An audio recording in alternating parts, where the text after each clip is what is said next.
yet. All right. Aloha and welcome to the 10th annual I Teach 808 Empowering Hawaii's Teachers in Technology Conference, sponsored by the Augustine Educational Foundation and Sacred Hearts Academy, Honolulu. My name is Laurie Warren, and I'll be facilitating this session. We're so honored to have Analucía Tejada join us today and share her experience or her expertise through a 90-minute presentation named 10 Tips for Starting a Makerspace for Young Learners. Please be aware that we will be recording this session. If you don't like being recorded, you may consider turning off your camera during the session or reviewing the recording afterwards. The recording will be made available on YouTube and shared on I Teach 808's website a week after this event. So without further ado, I will turn it over to Analucía. Thank you very much. Welcome, everyone. I am very honored to be here. Thank you so much for having me. And well, let's start talking about makerspaces.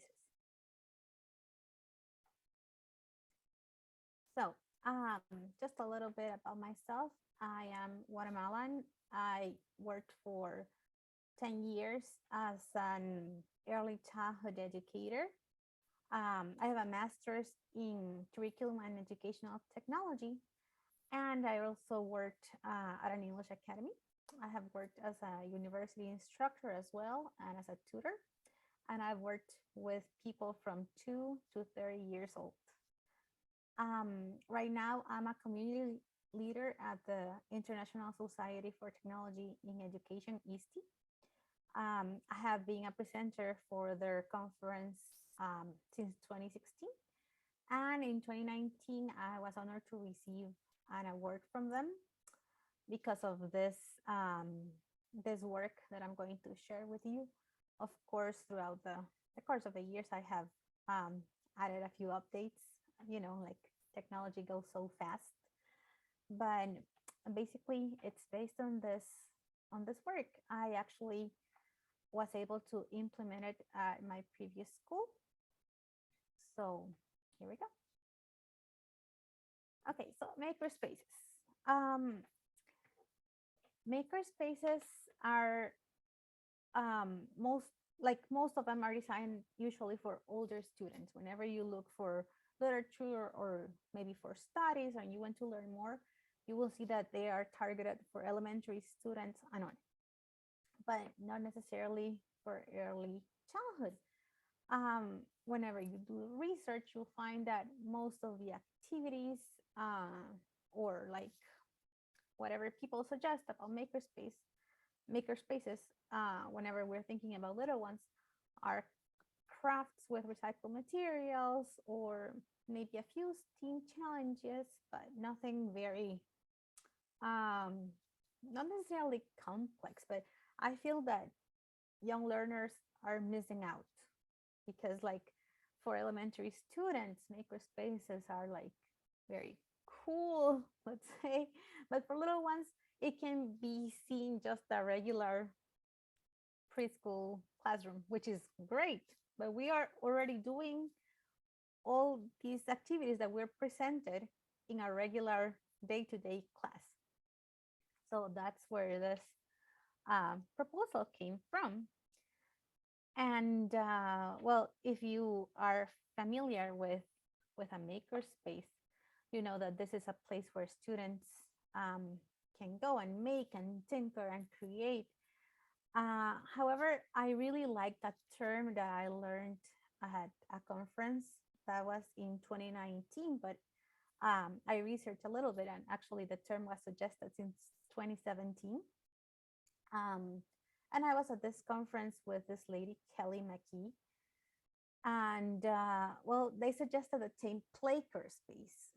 And I really like it because it's definitely targeted to little ones. For them,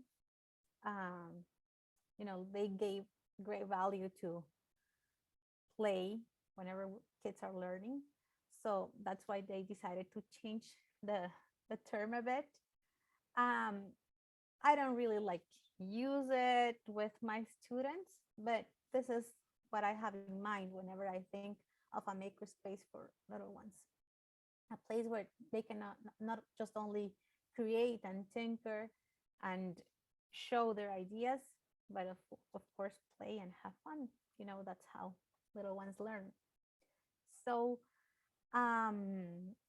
also something important that I want to clarify is that makerspaces usually receive a lot of different names like Fab Lab or Maker Lab, and there's a little confusion whenever people talk about a STEAM place or a STEAM room or STEM, right, without the A.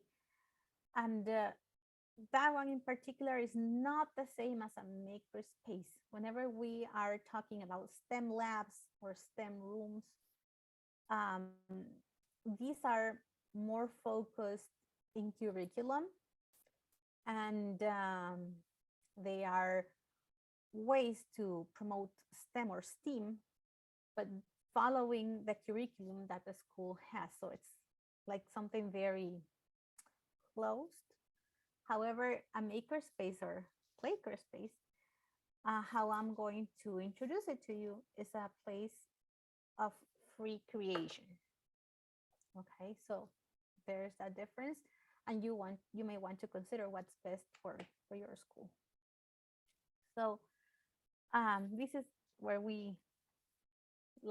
this is like the context that we are going to be taking into consideration for this presentation. All right. So I said I was going to give you 10 tips. We're going to start with the first one, which is planning. And sorry, for planning, the first thing we need to consider is the school vision.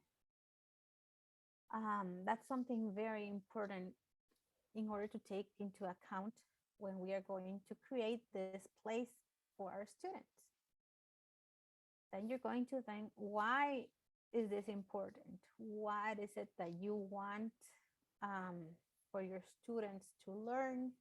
Why do you think students would benefit from this? Not just because like every school has one, or not just because I don't know, we are in 2023 and we should have wine in our school, right? Then why this is important? Do some research. Find out what motivates you to want to have a makerspace in your school. And that's where you're going to be able to create the vision for the makerspace, why this will be a great place for your students to be at. Of course, that's your great idea, and you need to shape it, you need to brainstorm, and then you'll need to meet with different stakeholders. It can be these people, but anyone else you think that might want to be involved. Faculty, parents, a board maybe, experts, and of course students. And you're not going to sit at a conference room with students, especially if they are young.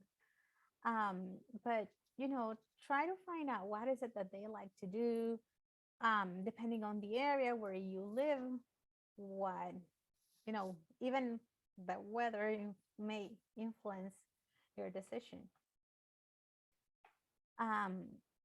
Then, well, about the budget, we are going to talk a little bit more about budget, but it's important when you have your budget assigned, or when you know how much money you will receive for this project, to not spend it all, because eventually you will need to refill materials. You'll need to buy something, or maybe you will see on the march like there's something else that you didn't think of at the beginning. So I think this is a very important tip. And then of course, well, you will need to create a timeline of what's going to happen depending on your needs.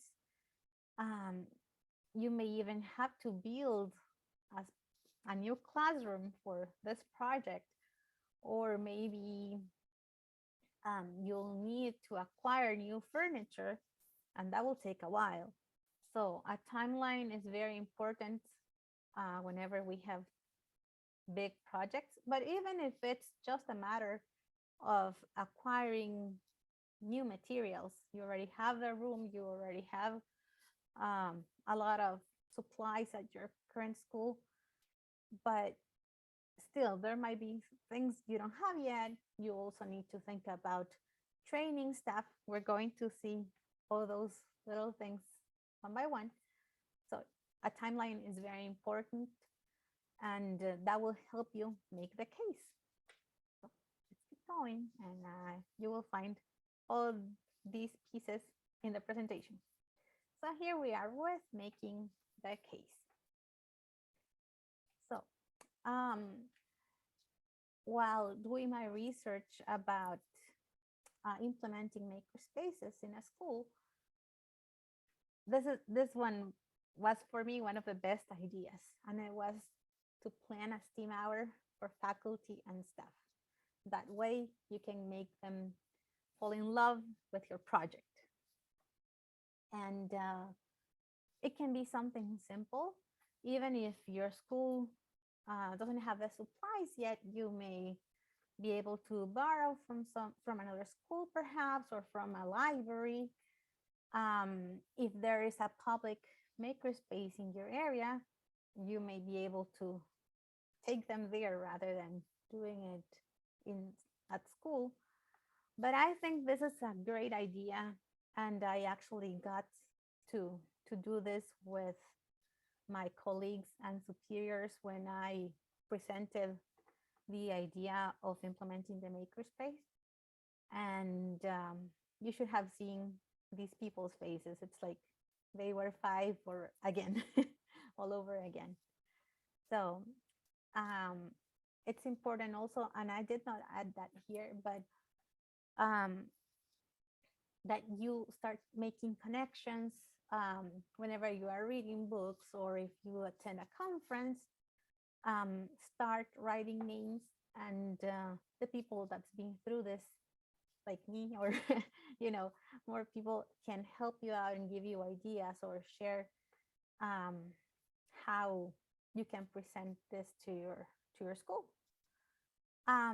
There are also some other ways you can present videos of makerspaces that are already happening and what kids are doing. You can invite an expert to share their experience, maybe someone from a different school who already has one. You can record students. You can plan this STEAM hour with your students and record them, and then you can share that with your colleagues and superiors and see how happy they are, and see and share why you think this is important, what skills you will be able to develop.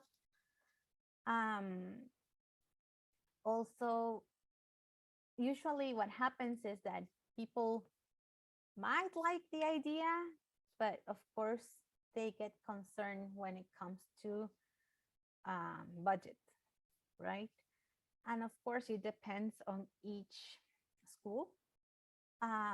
In my particular case, we were able to use our school budget to implement the makerspace. It was a matter of 2 years. We took 2 years to plan, and we had like the first year we started with a pilot version of the makerspace until we were able to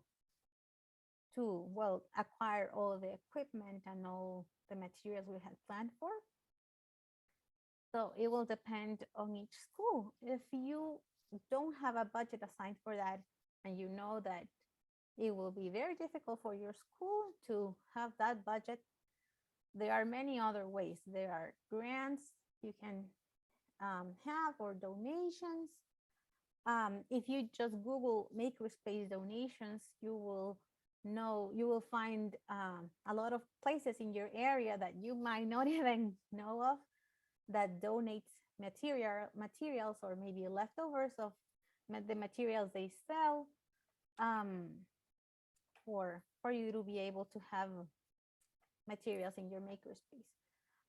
Also, crowdfundings may work, or maybe talking to the parents at your school and together have some budget for this. Sometimes you may not necessarily need just money, but you can also accept donations of materials from parents, for example. And we're going to talk about that later.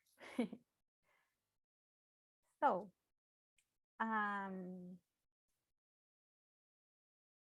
in regards to keeping the makerspace, and it's important for you to be able to have the faculty and staff like involved.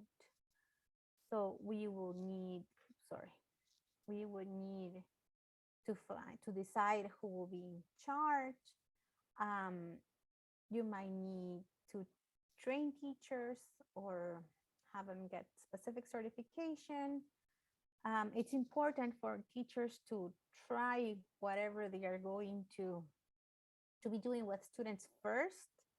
So they know, for example, if they are going to try a new app they were not familiar with, it's important for them to try it first. So whenever students, because they are so young, come with questions, they will be able to help them solve the problem. And of course, it's very important to have safety rules in place. It depends on the equipment that you have, but you need safety rules all the time. Even if it's just a regular printer, you might want to have it in a separate place where children cannot, be pressing buttons or opening drawers. So safety rules in general, and you will decide them based on what materials you have. And whenever we are talking about faculty and staff, it's also important to know, as I said in the first bullet, who will be in charge. In my case, I was a technology teacher. So the students would come and I would teach the tools and I would run the makerspace. There are other places where it's each classroom's teacher who will be in charge of the area. So your school needs to define who will be in charge of it. There are places where they have people working half day, or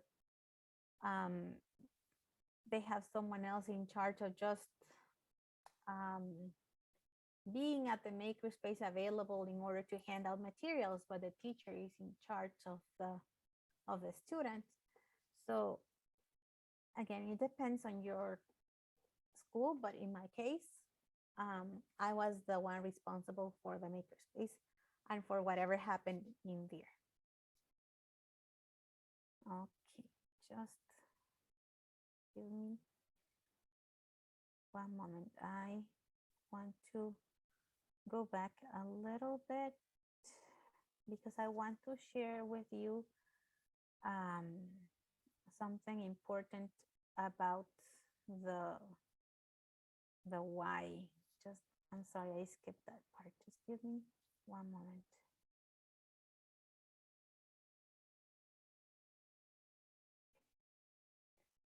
Now we're going to talk about the space disposition. And I want to go back in my slideshow. For some reason, I skipped this one. That was very important, and I'm sorry for that. But we're going to use all this information for the space design. So in my research, I found this framework that I think is amazing. And I will share the complete study with you. This was drafted by Marina Beers in 2012. I know it's a little old, but it makes so much sense that you may want to consider it. in her framework, there are six C's: content creation, creativity, choice of conduct, communication, collaboration, and community building. I actually matched her six C's with the ISTE standards for students. In my case, we used the ISTE standards as a whole school. So I try to match these C's with them. And I want to go over each one from the PTD framework because that's the framework I used to design the Makerspace that I implemented. So in content creation, it's basically letting kids create something. I know it's very self-explanatory, but it's for them to show their knowledge, right? In creativity, well, of course, we know what that means. We try to avoid saying, why is the snow in your picture purple, right? We just let them use their imagination. In choice of conduct, even though students are very young, I have a toddler right now, and I know that they can still try their best and make good choices. So in choice of conduct, students should know like what is okay and what's not. Like they have that compass in within, like they're already in school, so they kind of know the rules. In communication, it depends on the age of your students. If they are 2, 3, well, they're still, with their parallel game and they're not having like real conversations or dialogues. Sometimes they are just in their own world playing next to each other. But whenever they get older, they start talking and they start sharing ideas and they start showing empathy. So that's part of this framework. In collaboration, well, that's self-explanatory too. Working with someone else, taking turns, teamwork, sharing ideas, and community building, well, they go hand in hand, right? But sometimes if we want to take this further, we can even start thinking of solving problems at our community and thinking about, people outside our school building and try to come up with solutions that can help them somehow. So why did I go over this framework? You can definitely look for the study and you will get a lot more from Marina Veras herself while reading it. Because this is the framework I used when I designed the layout for the Makerspace I will present you in a moment. Sorry for this. Okay, so space disposition. So in the Reggio Emilia philosophy, the space acts as the third member of the student's education. So it's for the Reggio Emilia philosophy, it's the student, the teacher, and the environment, the space. Because students definitely learn from their environment. They learn from how the space is around them and how even we display things for them. So that's why I took into consideration all these theories in order to design this blueprint that, as I mentioned, well, I got to put in place. I used to have. I wish I could show you photos. Unfortunately, well, I don't have them anymore. I don't work at my previous school anymore. I only have pictures of my students at work. But I had this computer lab with computer stations laid out in a U, and my desk was in the middle for some reason, and students were looking at the wall. Um, so this is what I was able to turn it into.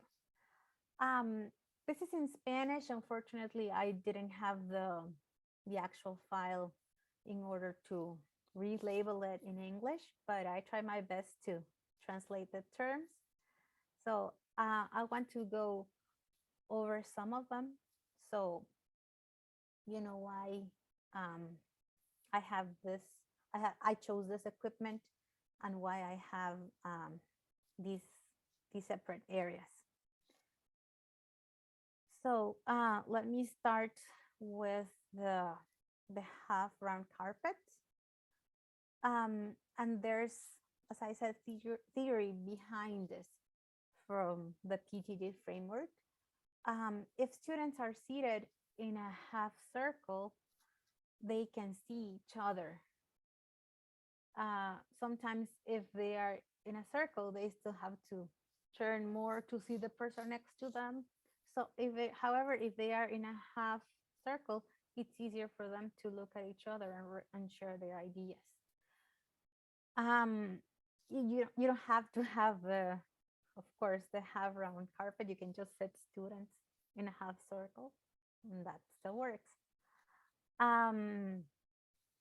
I had here an interactive wall that was already part of the technology lab, and well, we kept it because we used it to show the movies, let's say, that we created with the green screen, for example. So we kept this interactive wall, and again, these are only suggestions, but yeah, I'm very happy to share. We had two big tables, and they are there because it's a place where students can, like, you can have groups of students, more than 3-5 students, maybe even more, working around. They can see each other, and they can create. I will show you a few pictures later, but I have like our arts and crafts area here, and this is the building area. These are very similar at the end. This was my blueprint. I only got to have this budget again. We didn't have budget for this other table, but this worked perfectly. And what we did is that we added rods to our tables and chairs. That way we could move them around and have different layouts depending on the needs of the class. We had the foam tiles here, and it's good to have a carpet like this because you, as you know, you can put it together, or you can have students seated individually on their squares. And we had the mirror here. This was our dramatic play area. We also used it for our robots, and it lets you work with bigger groups, and then we can promote the community sense, right? But again, it can also let students work individually by taking it apart. And the mirror, well, it was part of it. It allows students to see what they're doing. In this case, in one time, while we played with the robots, we made a parade. I will show you some photos later. And it was very nice for students to see, the robots from all the angles because they had the mirror at the back. The quiet area right here, this one is very important for our young students. Here I had not only the pillows and a bean bag, but I also had some fidgeting toys and one of these lava bottles for calming down. Sometimes, honestly, it happened to me only a few times. I would say maybe 5, 6 times. I had students who were overstimulated by all the noise because as you can see, we had different stations, and sometimes it might be too much for kids, like robotics here, robots make noises, and then we had kids working with iPads here, so the apps like kind of talk back to the kids, and video maybe running here. So sometimes students being this young need to, move aside, and we don't want them to really leave the room. We want them to still be part of it, but have, an area for just relaxing, calming down. Sometimes it also happened that kids were trying to create something, but we get frustrated. They weren't able to staple something because they're so young, or they were unable to even cut paper. We're still developing scissor skills at these ages. So sometimes they would get mad. You know how toddlers are. So frustrated, crying, they would go to the quiet area, calm down, and then come back when feeling better. You know, Depending on the situation, an adult would stay with them. They wouldn't be there for like 20 minutes. I would say 3, 5 minute stops is, enough for students to calm down and come back out. But again, we didn't want to send them somewhere else. Um, so I had a curtain, one, those curtains that we use for parties. So they were a little, they could still see through it, but they were a little, you know, hidden. So they had their calming area. I also had a couple of plants because, like it's important to have, nature around you. And with all this artificial stuff, computers and iPads and robots, it's nice to have, something calming like a plant in this area. Um, so I would say that's one of the most important areas because of the age of our children. Uh, Something very important as well was this wall. We had this long, very long wall. Um, it had cork. It was a cork wall, but it also had whiteboards, and that's where we would keep not only finished work but work in progress. And you know what? It actually allowed us to have that community building sense. Why? Because I would leave their work there, but also with their name and picture. So the rest of the kids could see who made this or who was working on this. And I did have a few cases where kids would talk to other children from different classes, from different grade levels, even. They were talking in the school bus about the really cool project in the Makerspace. It also helps to generate ideas, to spark ideas if you're not sure as to what to build. And you see that a kid from a different class is building, I don't know, a dump truck. Well, maybe you want to build a bulldozer. And that was an idea that you had after you saw that construction truck. Um, we had, as you can see, some flexible seating options. We have the foam tiles. We had some pillows here that sometimes kids would go get. We have the big carpet. We had chairs. We had stools. And this table, kids will work standing. So there were different seating options available for them. Um, and this allows them, as well to work in a group or individually.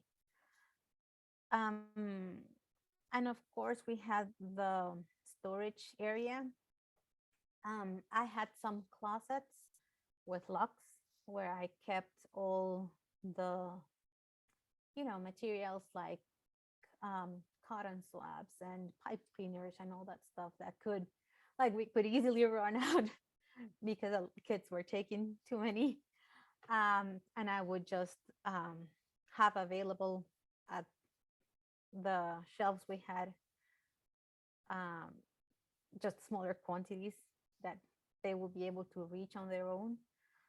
And that's important because that also makes them, move, walk, and grab materials, but also independence because they can, grab materials from the different bins that are available. Whenever we have uh, materials available, it's important for you to display them in clear containers. Um, I would use old plastic jars or jugs at the beginning. Then we were able to purchase clear plastic boxes, but it depends on your budget too. It's very important to label it though. And with kids this young, a photo is best. So a photo or a drawing, and of course, have it in written as well. So you label the room, but you also know what it is that you have inside. So I had a question about what program I used for this. Um, I'll be honest, I don't remember, but I know that this was some architecture free app I used online. Um, Basically for the little stools and the chairs, the doors, but the rest it was just PowerPoint. I finished it in PowerPoint. These are shapes from PowerPoint as well as the mirror, and the foam tiles were just a transparent picture I found in Google. So nothing too fancy. All right, so let's keep going. Materials and equipment. All right. Sorry. Oh, here. So it depends on what your students need, really. Whenever you get to create your makerspace, and again, if it depends on your particular situation, but if you get to create it from scratch, like you are even building a specific room for this, or if you are given a classroom that's being empty forever, well, it's important for us to start doing some research, about universal design, maybe adding a ramp. If you, that was my case. I had two steps to enter the former lab. So when it was transformed into a makerspace, I asked for a ramp. In my school, we didn't have kids that were on a permanent wheelchair, but I did have a lot of injured kids every now and then. So it was easier to come in if you had crutches, for instance, or if you were in a temporary wheelchair, and very small things like that, depending, of course, on your school needs. If you work at a school where there are children with uh, something, a particular special special need, or well, like even if there are no students with special needs right now, in your class. Eventually, you'll have someone who needs some, accommodation. So that's what the universal design theory talks about. Making it accessible for everyone all the time. You might want to search something about color theory, depending, of course, in your budget. We had a red door, so we asked to change it for a neutral color, for example. But of course, that depends on your budget and your school needs. There are multiple lists available on the web in regards to materials for a makerspace. So I gave you a couple on the Padlet I will share at the end, but again, you can use those and then recreate whatever works best for your students, your school, and yourself even. Recycled material, definitely you will need it, but my suggestion would be that you are not taking donations all the time, but like have maybe a week at the beginning of the second quarter and a week at the beginning of the third quarter to receive donations or something like that. Because if you're receiving donations all the time, you might have this mom who has 6 children and she'll bring you 4 egg cartons every week. What are you going to do with all that? So try to not to accept donations all the time. Don't leave that door open, because then you will run out of storage. I skipped this one, of course, arts and crafts materials, as I mentioned at the beginning. It's not that they're my enemy, and you definitely need them. Of course you do, but try not to only have the space for just making crafts. All gadgets, it depends on how far you want to go, but there are some kids who like to tinker with old gadgets or maybe old toys, taking out the batteries and playing with whatever that's inside. You might want to, you can think of Sid, the kid in Toy Story, who had these crazy toys he created, and he would, take apart the legs of a Barbie and, add something else on top. So that's a way kids can explore things and materials. So you can have them. I forgot to add toys as well. In my case, my go-to device is an iPad with the little kids because of the touch screen. And well, that's what we had in our school. I honestly haven't tried other tablets with little ones, but in my case, the iPad worked really well. And I'm sharing with you some creation tools we had available for our students. I'm sorry, here we go. And I had an iPad station with 5 iPads, if I'm not mistaken. But I had this printed out for them. And I was very clear on that, saying that, okay, you can, of course, be at the iPad station, but you gotta be creating something. So no alphabet apps, no number tracing apps, and I'm not against them, but for our Makerspace time, we were supposed to use these ones. You're going to write a book, you're going to draw something, you're going to, code a story. If you're not familiar with all the icons, I will definitely share a list with you. And these 4 are by Duck Goose, but there are a lot of educational free apps that you can find that promote creation. Okay, now I have this option as well. going mobile. So what happened? Sometimes I had to turn the Makerspace into a technology lab again because kids had to take standardized tests. So whenever I had Makerspace time, I had to go to my students' classrooms. However, that's not the only reason why you might want to go mobile. If your school doesn't have the budget, and while you figure out how you're going to get that budget, maybe for maybe a grant, a donation, anything like that, but you want to start, well, you can start small, and you can go mobile.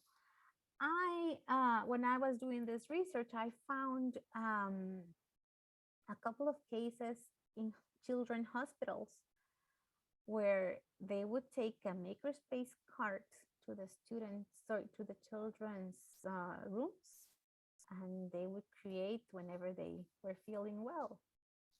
So a Makerspace cart is a good idea as well. This is an example. Again, this is something you can buy, but if there's a cart in your school, you can just adapt it. This is just an image I took from the web by Lakeshore Learning, but again, it doesn't have to be this one or like this one. Here I added a QR code from a blog of some teachers that do have that cart. I'm sorry.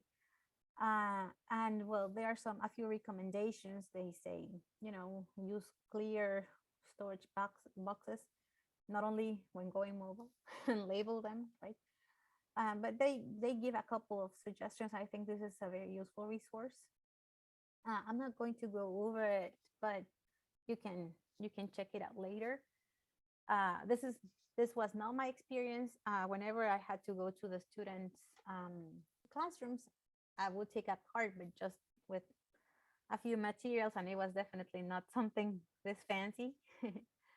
But that's an option as well if you want to start small and see how your kids react to Makerspace, the Makerspace idea in general. Okay, so teaching the tools. This is something very important, and in my case, well, I would spend the whole first quarter just in this, teaching the tools. So teaching students how to use the devices and apps first. Depending again in your equipment, but since we had iPads, for example, I would teach them how to take photos, how to use our digital portfolio, how to record each other, how to, well, we would play with the robots a little bit, also present the safety rules. And of course, we have to, be reminding them about these rules all the time, but, present them and talk a little bit about them. It's ideal to have more than one adult in the room all the time, especially someone who's familiar with all our equipment. But if not, like my case, well, it's best if you spent all this amount of time doing this since the beginning, so then students can be somehow independent. They're little, but they're still very smart. So hands at work. I'm going to show you some examples of some of our projects. Because of time, I'm not sure I want to display the whole video. It's very inspiring, and if we have time at the end, I promise I will show it. If not, you can definitely find it with this name, Kane's Arcade, in YouTube. I would just show you a little bit of it. Let me introduction is important.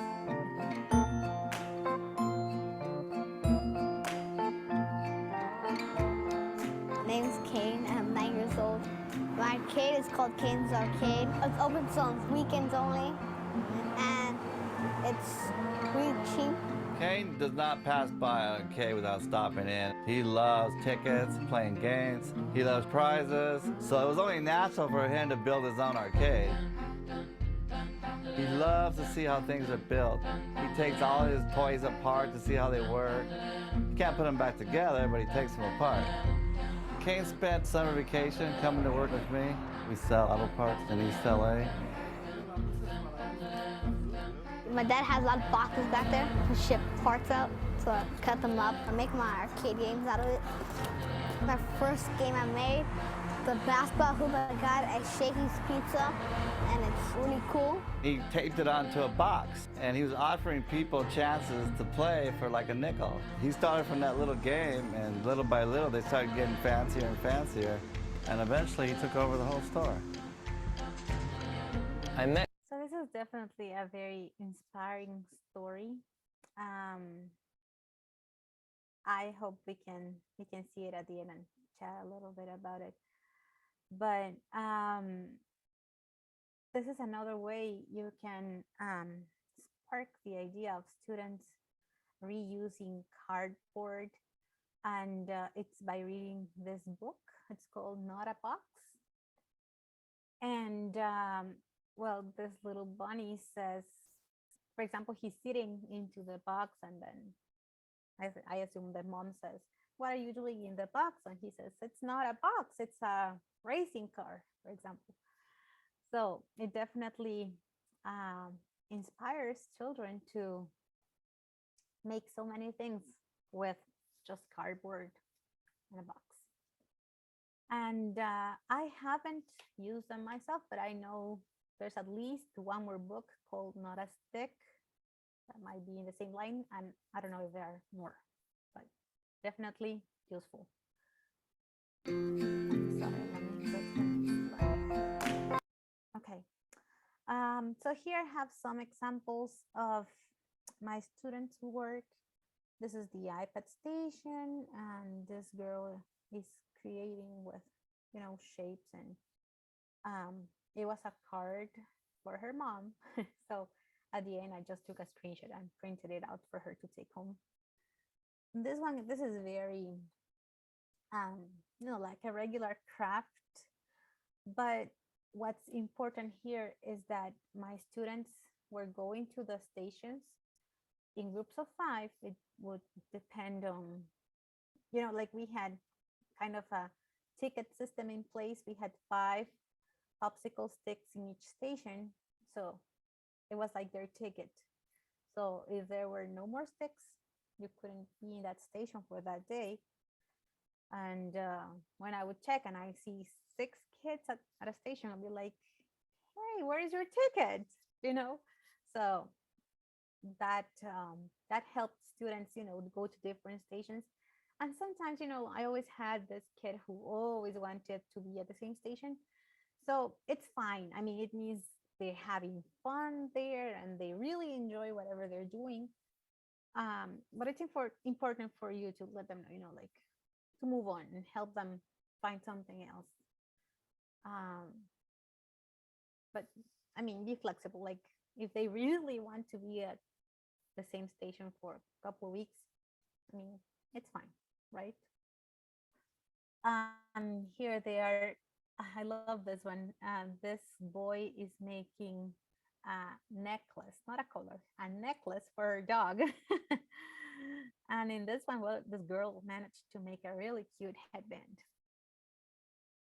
She was from my oldest group. She was 7 by the time. Here we are coding with Osmos. If you don't know the product, it's called Osmo, and it lets students code, but with tangible buttons or pieces. Really fun. This is kindergarten. And in my country, Guatemala, we celebrate Carnival. And for us, it's kind of like our Halloween. So people, get dressed, like put costumes on. So my students were putting costumes on the robots. So for our dash here, this boy made a hat out of Lego bricks. And for this bee, but the student was making a costume with construction paper. And as I mentioned before, we had this fun parade. So they had to figure out how the robots would move forward, but so they had to code them as well and show their costume. I have also an example of working together with a bee-bot. So in this one, I printed out the cards with the arrows. So one student made the algorithm here, and the other student had to input the algorithm into the bee-bot and make it move. So very loud there. Everybody in the space here. And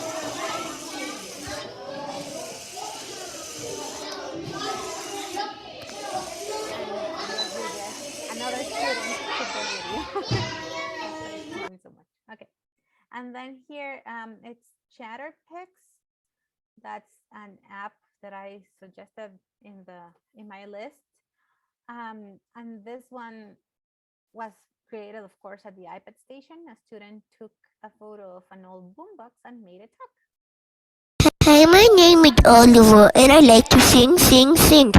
And I am a pirate with a beatboxer, and do you?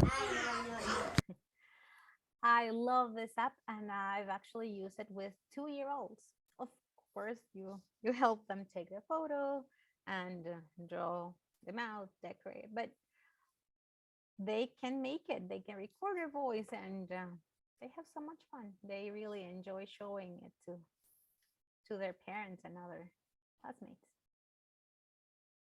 All right. Sorry, I skipped one, I think. Yeah. Okay. So documentation. Again, talking about the Reggio Emilia philosophy, well, definitely documentation is very important whenever you're working with young children. It makes learning visible and inspires others. And this part, when I mentioned the wall with all the students' work displayed, I would document whatever the students said they were making or what their device would do. So yeah, we can have a wall of fame where we can show students' work, but we can also have this wall I mentioned with pending work. So sometimes a student a student from the same class, or maybe a student from a different grade level, may come to you and say, hey, I saw your project at the Makerspace and I was thinking you could do this or you could add that. And we are building that community sense in there, that collaboration. Photos as well, videos, and you can also use digital portfolios. In my particular case, I used Seesaw because it's very kid friendly, but it depends on your school. If you're not familiar with Seesaw, you might want to check it out.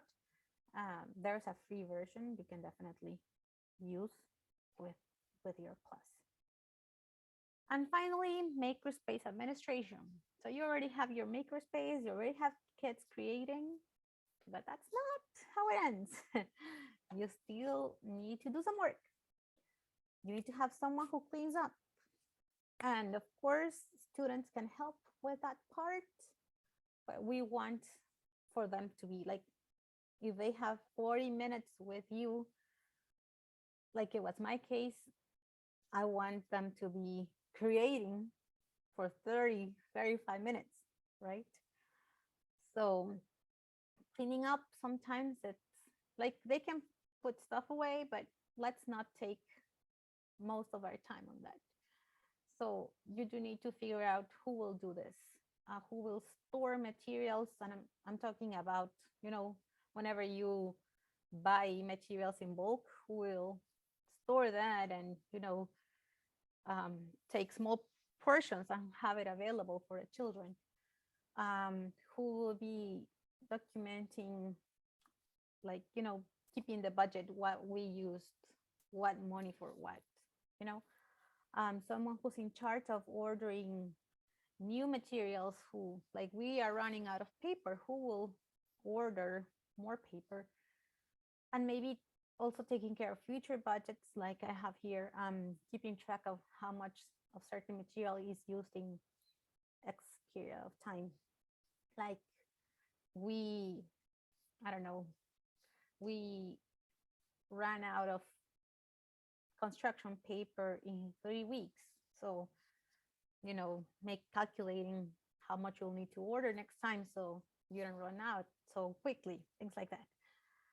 If some equipment needs service or reparation, someone who can take care of warranties and sign insurance, maybe not you, but you can take care of taking it to the school authorities that are allowed to do that.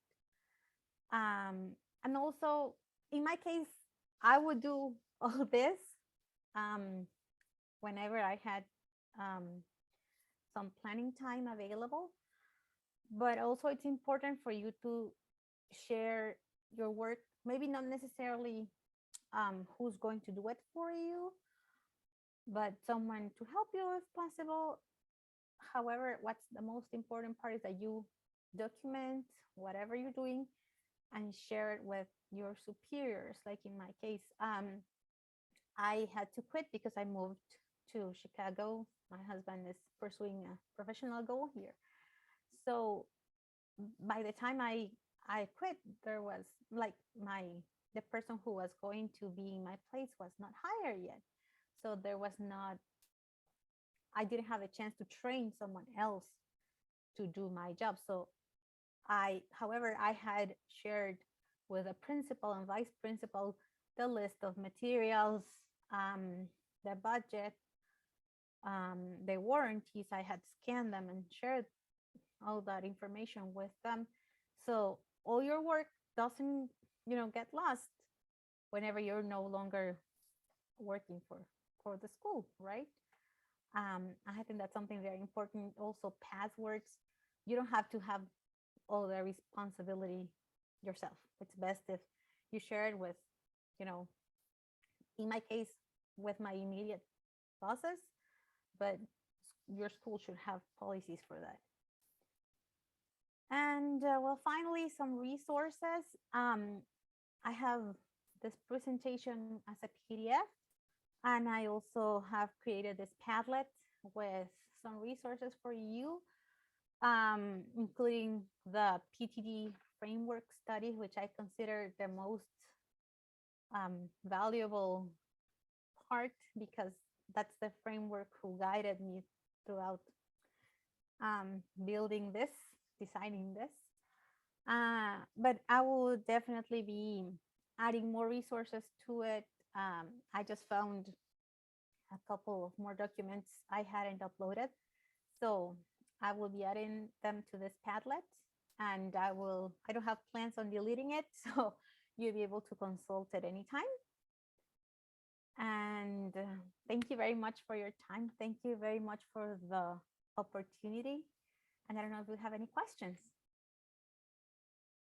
Oh, this is my Twitter handle, and this is the email in which you may reach me. I will add those to the chat, and I will stop sharing to see if we have any questions. I do have a question. Is 40 minutes like your preferred amount of time for a Makerspace?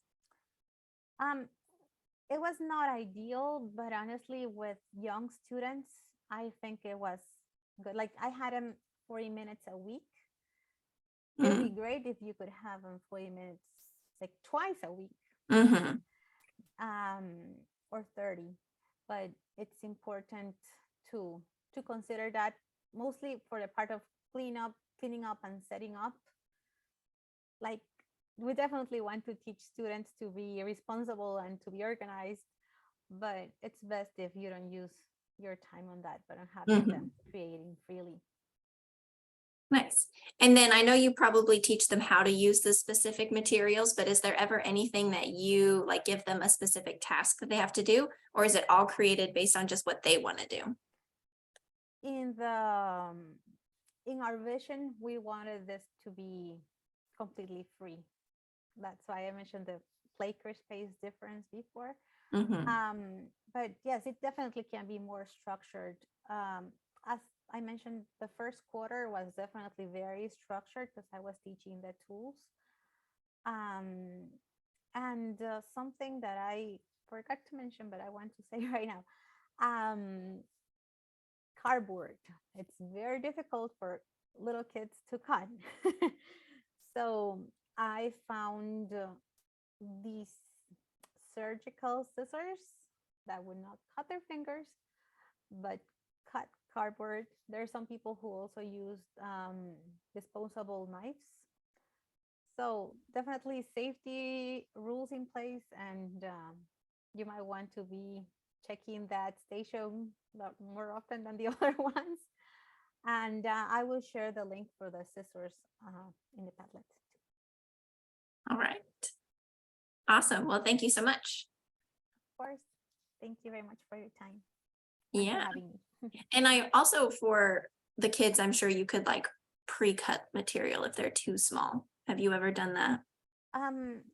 Yes, but not for the whole class. Just giving them I would- options of different yes, sizes. I would give them shapes, in my case, mostly shapes and different sizes. Yes. Very cool. Did you want to show the end of that video? Oh, sure. Yeah, I actually will show the entire video. It's very, very nice, and Yeah. I'm glad we have time. Thank you for reminding me. Let me just one moment. I want to open it in YouTube. Okay. You know what? Let's do it here. I will share my screen. Yeah.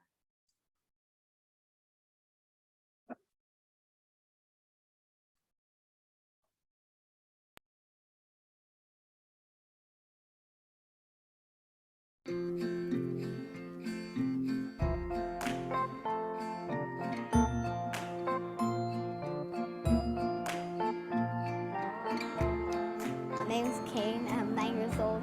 My arcade is called Kane's Arcade. It's open on weekends only, and it's really cheap. Kane does not pass by an arcade without stopping in. He loves tickets, playing games. He loves prizes. So it was only natural for him to build his own arcade. He loves to see how things are built. He takes all his toys apart to see how they work. He can't put them back together, but he takes them apart. Kane spent summer vacation coming to work with me. We sell auto parts in East LA. My dad has a lot of boxes back there to ship parts out, so I cut them up and make my arcade games out of it. My first game I made, the basketball hoop I got at Shakey's Pizza, and it's really cool. He taped it onto a box, and he was offering people chances to play for like a nickel. He started from that little game, and little by little they started getting fancier and fancier, and eventually he took over the whole store. I met Kane randomly. I had to get a door handle for my 96 Corolla, so I pulled into this used auto parts store, and I just came across this elaborate cardboard arcade. I asked him how much it was to play. He's like, for $1 you get 4 turns, but for $2 you get a fun pass. Like, well, how many turns do you get a fun pass? You get 500 turns for a fun pass. I got a fun pass. I made this fun pass that expires in 1 month, and you get 500 plays on any of these games. It's a great deal. Then I started making my office. It has like a speaker on the other side I can talk through. I got tokens, my business card, fun passes, and prizes. First prizes, I used my own toys, like the cars were my own toys. I used to like Hot Wheels when I was little. I worked from the back office, and it kept them out of my hair all summer. He would work on the arcade, I'd work on eBay. My next game I built was a soccer game. First of all, it didn't have no goalies. People said it was too easy, so I bought army goalies. And those are my blockers. I thought, is it easy now? It's pretty hard, so you get 2 tickets if you make it in here. I'll give it a 4-star, hard game, challenging game. 4-star. One day, Kane tells me, Dad, I want to buy a claw machine. I said, why don't you just build it? So he got an S-hook, put a piece of yarn on it, and then put a little track on top of the box. And I said, what the heck? He figured out how to make a claw machine with a string and a hook. And here's some sunglasses. These are the glasses I like the most. Star sunglasses. He bought calculators to put on every arcade game. And I go, what's that for? The calculator's right here for security to see if it's a real fun pass or not. On the back, the fun pass has security number. So when you go here, you have to turn it on, you put the pin number in it, and you push a check mark button, and the big number comes out. That's how you know it's a real fun pass.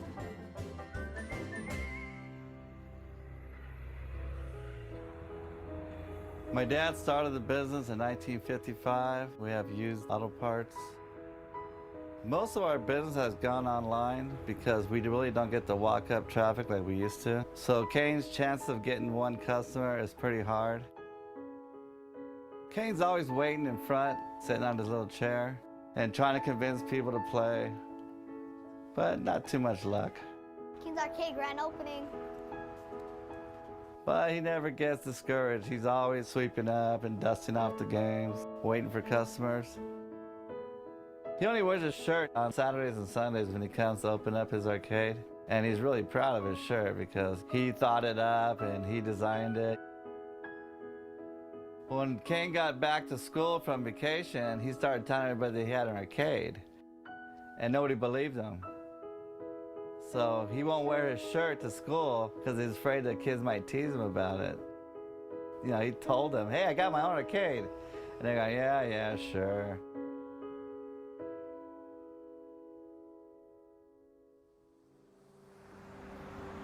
Well, one day, my secretary comes running into the office. George, you never believe it. Somebody's playing Kane's Arcade. And I go, no way. So I was looking through the security camera, watching them. And I'm playing like miniature soccer, miniature basketball. And then when you'd score a point, he would crawl into the box and he pulls out these little tickets out of the side of the cardboard. Like real arcade games, tickets come from the bottom. And I was like, this kid's a genius. Nirvan came back one day when Kane wasn't here, and he told me, do you mind if I make a short film about Kane's Arcade? I said, well, actually, it's kind of like a little joke around here because you're his only customer. I was blown away. Kane's only sold 1 Fun Pass. Like, the Fun Pass is an awesome deal. So Nirvan said, well, what if I can get him a couple customers? I said, that would make his day. If you can get him 1 customer, he'll be happy. And at that point, we hatched a plan to invite everybody in LA to come play Kane's Arcade. The idea was to do a surprise flash mob at Kane's Arcade on Sunday afternoon. And I'm thinking, who's gonna come down to a junkyard Sunday afternoon, East LA? Who's really gonna show up? Then I made a little Facebook event, which a friend posted on Hidden LA, which has over 230,000 fans. And all of a sudden, it just started going viral. Nirvan put it over the internet. And all of a sudden, within an hour, we had NBC News here. Then I hit the front page of Reddit, which is like being on the front page of the internet. I started reading the comments. I wish I could be there. I live in New York. I wish I could be there. I live in Europe. And I'm like, wow, it was getting big. The plan is, I'm gonna take Kane to Shakey's Pizza. We're gonna play some arcade games. We're gonna eat lunch while Nirvan sets up a big surprise party. Kane has no idea what we're doing. And when we get back, he's had the biggest surprise of his life. And the idea is just to get as many people as we can to come out to Kane's Arcade and just make his day.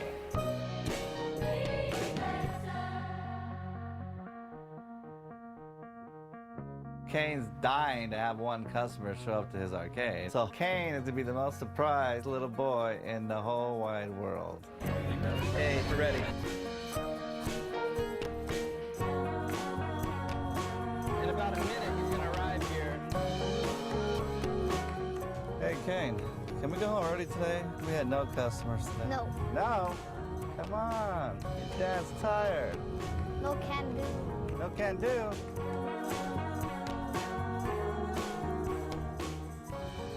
We're back, Kane.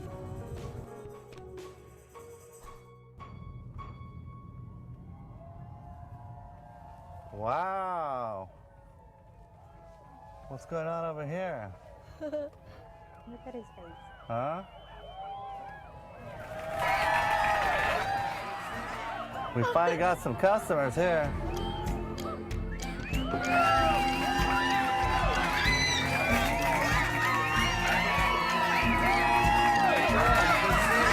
Okay.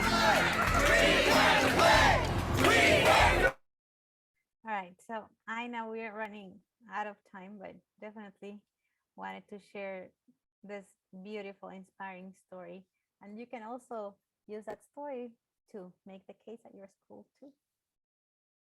Yeah, that's awesome. So cool how he was solving problems and like just all the different ways that he was creating new things. That was awesome. Thank you. And on his own and having fun, you know, Mhm. it's great. Yeah, seeing his face at the end. Well, mahalo to you. Thank you so much for your presentation and everyone else's participation. We hope you found this session helpful and made some valuable connections. Special thanks again to our sponsors, Sacred Hearts Academy Honolulu and the Augustine Educational Foundation for making this conference free for the past 10 years. Please help us by completing the survey on the website iteach808.com. And I will put that in the chat so you guys can go there so that we can continue to receive grant funding. You will also receive a certificate of participation after completing the survey and automatically be entered to win one of 10 $10 gift cards if you complete the survey before February 4th. The survey will also be sent to the email address that you registered with. So please make sure to check your spam folder for any emails from iteach808@hawaii@gmail.com. Thanks for being here today and for being a part of our conference. Have a wonderful day. Thank you very much. Thank you so much. Here, and I'll put it in the chat for everyone to see. All right. Thank you so much. Mhm.